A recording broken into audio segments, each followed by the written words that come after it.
లో పలు చోట్ల భారీగా వర్షం పడుతోంది. సచివాలయం పరిసరాల్లో దంచు కొడుతోంది. లోతట్టు ప్రాంతాల ప్రజలు అప్రమత్తంగా ఉండాలని వాతావరణ శాఖ హెచ్చరించింది. నగరంలో వానతో జీహెచ్ఎంసీ హైడ్రా సిబ్బంది కూడా అప్రమత్తమయ్యారు.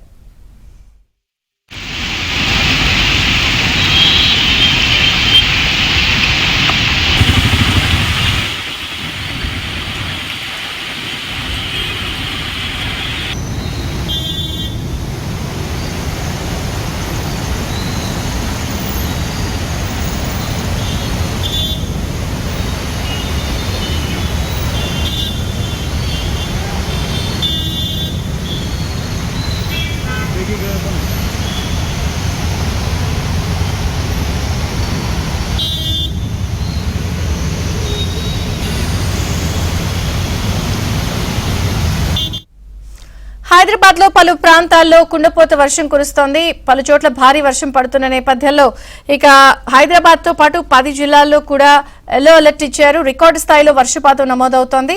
వివరాలు ప్రవీణ్ అందిస్తారు. ప్రవీణ్, చంద్రిక, ఒక ద్రోణి ప్రభావం బంగాళాఖాతంలో ద్రోణి ప్రభావంతో పాటుగా రుతుపవన ద్రోణి అలాగే క్యూములోనింబస్ మేఘాలతో దాదాపుగా సిటీలో 2 గంటల ప్రాంతం నుంచి పూర్తిగా ఉరుములు మెరుపులు ఎదురుగాలతో కూడినటువంటి వర్షం నమోదవుతున్న పరిస్థితి కనిపిస్తుంది. ఇప్పటికే దాదాపుగా 4 సెంటీమీటర్ల వర్షపాతం నమోదైనట్టుగా రికార్డ్స్ చెప్తా ఉన్నాయి. ఇంకా దాదాపుగా 2-3 గంటల పాటు భారీ వర్షం, మోస్తారు వర్షం కొన్ని ప్రాంతాల్లో పడే అవకాశం ఉందని చెప్పేసి వెదర్ డిపార్ట్మెంట్ అధికారులు అలర్ట్స్ చేయడం జరిగింది. దీంతో జీహెచ్ఎంసీ యంత్రాంగం మొత్తం కూడా అప్రమత్తమైనటువంటి పరిస్థితి కనిపిస్తోంది. ముఖ్యంగా వెస్ట్ హైదరాబాద్కి సంబంధించినటువంటి ప్రాంతంలో ప్రస్తుతం మనం ఉన్నాము. సైబరాబాదు, రాచకొండ, రాయదుర్గం, బయోడైవర్సిటీ ప్రాంతాలన్నీ కూడా పూర్తిగా ట్రాఫిక్ పద్మవ్యూహంలో ఉన్నటువంటి పరిస్థితి కనిపిస్తోంది. ముఖ్యంగా ఫ్లైఓవర్ల మీద నీరు కురుస్తుందని చెప్పేసి గత వారం రోజుల క్రితం కురిసినటువంటి వర్షంలో కూడా మనం చెప్తా ఉన్నాము. సో ఇప్పుడు మన దగ్గర ఒక ఫ్లైఓవర్ ఉంది. ఫ్లైఓవర్ మీద నుంచి ఎక్కడైతే వర్షపు నీరు పడుతూ ఉందో అక్కడ మనం ఉన్నాము. ఫ్లైఓవర్ మీదకి వెళ్దామని చెప్పేసి దాదాపుగా కిలోమీటర్న్నర పైగా పూర్తిగా ట్రాఫిక్ జామ్ ఏర్పడినటువంటి పరిస్థితి కనిపిస్తూ ఉంది. పైన అయితే ట్రాఫిక్ జామ్ తోటి వెహికల్స్ అటు ఇటు మూవ్ అవ్వలేక మొత్తం కూడా వర్షపు నీరు నిరవడంతో చెరువును తలపిస్తున్నా అని చెప్పేసి కింద నుంచి వెహికల్స్ పంపిస్తూ ఉన్న పరిస్థితి కనిపిస్తూ ఉంది. అయితే కింద కూడా దాదాపుగా రోడ్లన్నీ కూడా చెరువుల్ని తలపిస్తూ ఉన్నాయి. ఇప్పటికే 2-3 2 వీలర్స్ అందరూ కూడా స్కిడ్ అయిపోయి పడిపోయినటువంటి పరిస్థితి మనకు కనిపిస్తూ ఉంది. మొత్తం మీద ఈ వెస్ట్ సిటీ అంతా కూడా అటు మియాపూర్ దగ్గర నుంచి ఇటు మైదీపట్నం వరకు కూడా పూర్తిగా ట్రాఫిక్ జామ్ అయితే ఏర్పడినటువంటి పరిస్థితి కనిపిస్తూ ఉంది. ఫ్లైఓవర్లు అయితే పూర్తిగా వర్షపు నీటితో నిండిపోయినటువంటి పరిస్థితి మనం చూస్తూ ఉన్నాము. దాదాపుగా ఇంకా 2 గంటల పాటు ఇదే వర్షపాతం నమోదవుతుందని చెప్తున్నారు. అయితే రాష్ట్ర వ్యాప్తంగా కూడా ఇదే పరిస్థితి ఉంది. తెలంగాణ రాష్ట్ర వ్యాప్తంగా కూడా 10 జిల్లాలకి ఎల్లో అలర్ట్ జారీ చేసినటువంటి పరిస్థితి కనిపిస్తుంది. ముఖ్యంగా హైదరాబాద్, మేడ్చల్, రంగారెడ్డి జిల్లాలకైతే ఆరెంజ్ అలర్ట్ కూడా ఇచ్చారు. ముఖ్యంగా సిటీలో మాత్రం లోతట్టు ప్రాంతాలు, నారాళ్ళు పరివాహక ప్రాంతాలు ఉన్న వాళ్ళందరూ కూడా అప్రమత్తంగా ఉండాలని చెప్పేసి ఇప్పటికే జీహెచ్ఎంసీ హైడ్రా అధికారులందరూ కూడా సూచిస్తున్నటువంటి పరిస్థితి కనిపిస్తూ ఉంది. అయితే ఇంకా 2 గంటల పాటు వర్షం కురిసే అవకాశం ఉండటము, అలాగే సిటీలో ఒకేసారి ఐటీ ఆఫీసులకు సంబంధించినటువంటి ఉద్యోగులు బయటకు రావడం, స్కూళ్ళు, కాలేజీలు అందరూ కూడా ఆ బస్సులో స్కూల్ బస్సులు అన్నీ కూడా రోడ్డు మీద రావడంతో ఈ ఒక పక్క వర్షంతో పూర్తిగా కూడా ట్రాఫిక్ జామ్ ఏర్పడినటువంటి పరిస్థితి కనిపిస్తుంది. ఎటు వెళ్ళాలో దిక్కుతోచక ట్రాఫిక్ గంటలు వెయిట్ చేసినటువంటి పరిస్థితి కనిపిస్తూ ఉంది. సో ట్రాఫిక్ నరకం అయితే మొత్తంగా కూడా బయోడైవర్సిటీ దగ్గర నుంచి పూర్తిగా మియాపూర్ వరకు కూడా దాదాపుగా గంట పాటు పడుతుందని చెప్పి ముఖ్యంగా ట్రాఫిక్ సిబ్బంది అయితే ఎప్పటికీ అలర్ట్ అయ్యారు. సో ఐటీఐ సిబ్బంది అందరికీ కూడా అలర్ట్స్ జారీ చేసినటువంటి పరిస్థితి కనిపిస్తుంది. మరో గంటన్నర పాటు ఆఫీసులోని షిఫ్ట్ల వారీగా వదలాలి అని చెప్పేసి కూడా చెప్తా ఉన్న పరిస్థితి కనిపిస్తుంది. అలాగే జీహెచ్ఎంసీ ఎవరైతే గ్రౌండ్ స్టాఫ్ ఉంటారో వాళ్ళందరూ కూడా దాదాపుగా మ్యాన్ హోల్స్ ఓపెన్ చేసి వర్షపు నీరు లోతట్టు ప్రాంతాలు ఎక్కడెక్కడ ఉన్నాయో వాళ్ళందరినీ కూడా సాఫీగా పంపిస్తున్నటువంటి పరిస్థితి కనిపిస్తుంది. కానీ అతి తక్కువ సమయంలోనే క్యూములోనింబస్ మేఘాల ప్రభావంతో వర్షపాతం నమోదవడం, భారీ వర్షం నమోదవడంతో పూర్తిగా తక్కువ టైంలోనే ఎక్కువ వర్షపాతం నమోదవడంతో వర్షపు నీరు ఎక్కడికక్కడ నిలిచి వాహనదారులు కావచ్చు, రోడ్ల మీదకి వచ్చిన వాళ్ళందరూ కావచ్చు తీవ్ర ఇబ్బందులకైతే గురవుతున్నటువంటి పరిస్థితి కనిపిస్తుంది. మనం చూసుకోవచ్చు ఫ్లైఓవర్ల మీద నుంచి నీరు ఎలా వస్తుందో. సో మొత్తంగా కూడా పట్నం ఫ్లైఓవర్ అయితే పూర్తిగా వన్ సైడ్ అయితే పూర్తిగా బ్లాక్ అయిపోయినట్టుగా తెలుస్తూ ఉంది. ట్రాఫిక్ అంతా కూడా ఒక్క సైడ్ నుంచే పంపిస్తూ ఉన్నారు పోలీసులు.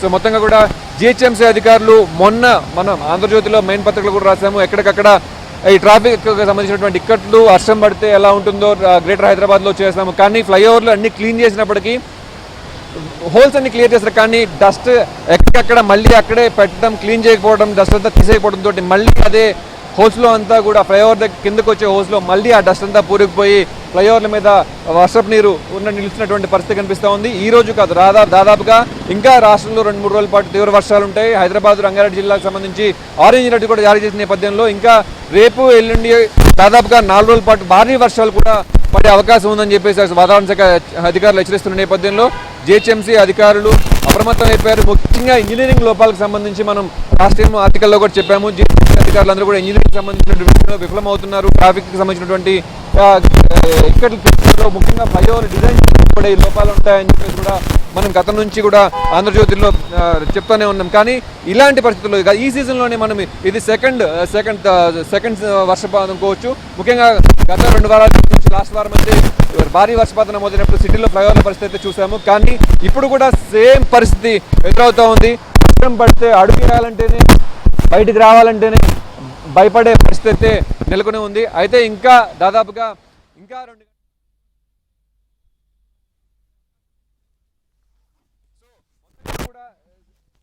సిటీలో అయితే ఎక్కడికక్కడ ట్రాఫిక్ జామ్ ఏర్పడినటువంటి పరిస్థితి కనిపిస్తూ ఉంది. సో బయటికి రావాలి అంటేనే జంకుతూ ఉన్న పరిస్థితి కనిపిస్తుంది. ముఖ్యంగా కొన్ని ప్రాంతాల్లో ఇప్పటికే మనం చూసాము, బేగంపేట అలాగే కాప్రా లాంటి లాస్ట్ వర్షం పడిన ప్రాంతాల్లో పూర్తిగా హైడ్రా అధికారులందరూ కూడా వెళ్ళి అక్కడ పడవలతోటి బయటకు తీసుకొచ్చే పరిస్థితి కనిపిస్తోంది. సో ఆ ప్రాంతాల్లో ఇప్పటికే హైడ్రా అధికారులు చేరుకున్నారు. వర్షపు నీళ్లు సెల్లారులకు కావచ్చు, లోతట్టు ప్రాంతాలు ఇళ్లలో కూడా వెళ్తుంది కాబట్టి మాన్సూన్ డిజాస్టర్ బృందాలు కావచ్చు అన్ని కూడా అప్రమత్తమైనటువంటి పరిస్థితి కనిపిస్తూ ఉంది. సో ఈ రోజు నుంచి దాదాపుగా 3 రోజుల పాటు రాష్ట్ర వ్యాప్తంగా విస్తారంగా వర్షాలు కురిసే అవకాశం ఉందని చెప్పేసి కూడా అధికారులు చెప్తున్నటువంటి పరిస్థితి కనిపిస్తూ ఉంది. ప్రస్తుతం మనం చూసుకోవచ్చు, బయోడైవర్సిటీ ప్రాంతంలో ఉన్నాము. సో రోడ్లన్నీ కూడా పూర్తిగా చెరువుల్ని తలపిస్తున్నటువంటి పరిస్థితి కనిపిస్తూ ఉంది. ఇప్పటికే జిహెచ్ఎంసీ అధికారులు చేరుకున్నప్పటికీ కూడా మ్యాన్హోల్స్ అన్నీ కూడా ఓపెన్ చేసినప్పటికీ వర్షపు నీటిని కంట్రోల్ చేయలేకపోతూ ఉన్నారు. ఓ పక్క భారీ వర్షం కూడా కురుస్తుంది కాబట్టి మరొక 2 గంటల పాటు ఇదే వర్షం నమోదవుతుంది కాబట్టి రోడ్ల మీదకి వచ్చే వాళ్ళందరూ కూడా జాగ్రత్తగా ఉండాలి. మ్యాన్హోల్స్ దగ్గర ఎక్కడెక్కడ ఓపెన్ చేసి ఉన్నాయో చూసుకొని వెళ్ళాలి అని చెప్పేసి కూడా చెప్తాను. ఎందుకంటే గతంలో ఇలాంటి సంఘటనలు బోర్డులు చూసాము. సో మొత్తంగా తీవ్ర వర్షపాతం నమోదైనప్పుడు ప్రాణ నష్టం కూడా అలాగే ఉంటుంది కాబట్టి అప్రమత్తంగా ఉండాలని చెప్పేసి అధికారులు సూచిస్తా ఉన్న పరిస్థితి కనిపిస్తుంది. ఎక్కడికైనా అత్యవసర పరిస్థితి ఏర్పడితే టోల్ ఫ్రీ నెంబర్లు కూడా ఇచ్చినటువంటి పరిస్థితి మనం జిహెచ్ఎంసీ నుంచి చూస్తూ ఉన్నాం. సో టోల్ ఫ్రీ నెంబర్లకు కూడా కాల్ చేయాలని చెప్పేసి కూడా చెప్తా ఉన్నారు. సో మొత్తం మీద అయితే ఇంకా 2 గంటల పాటు ప్రజలందరూ కూడా అప్రమత్తంగా ఉండాలి. ఎక్కడెక్కడ రోడ్లు నిలుస్తున్నాయో, నీళ్లు ఎక్కడైతే నిలుస్తూ ఉన్నాయో ఆ ప్రాంతాల్లో అత్యంత జాగ్రత్తగా ఉండాలని చెప్పేసి చెప్తా ఉన్న పరిస్థితి కనిపిస్తూ ఉంది. అయితే పక్కన స్కూల్ బస్సులు కూడా ఇంకా దాదాపుగా 2 గంటల నుంచి కూడా రోడ్డు మీదే ఉన్నాయి. సో చాలా మంది స్కూల్ బస్సులు పిల్లలందరూ కూడా ఇంకా ఇంటికి చేరుకోలేదు. సో వాళ్ళందరూ కూడా స్కూల్ యాజమాన్యాలు కూడా ఫోన్ చేస్తూ ఉన్నట్టు పరిస్థితి కనిపిస్తూ ఉంది. ముఖ్యంగా సైబరాబాద్ ప్రాంతంలో ఉన్నటువంటి వాళ్ళు సిటీ నలుమూల నుంచి కూడా వస్తూ ఉంటారు కాబట్టి, కానీ ఇక్కడే దాదాపు గంటన్నర పాటు స్కూల్ బస్సులన్నీ కూడా నిలిచి ఉన్న పరిస్థితి కనిపిస్తూ ఉంది. సో ఇంకా స్కూల్ పిల్లలందరూ కూడా ఇళ్లకు చేరుకునేందుకు కూడా సైబరాబాద్ ట్రాఫిక్ పోలీసులు సహకరిస్తూ ఉన్నటువంటి పరిస్థితి కనిపిస్తూ ఉంది. మొత్తం మీద అయితే సో సైబరాబాద్ ఈ ప్రాంతాలన్నిటికీ కూడా తీవ్ర ట్రాఫిక్ జామ్తో చిక్కుకున్నటువంటి పరిస్థితి కనిపిస్తూ ఉంది.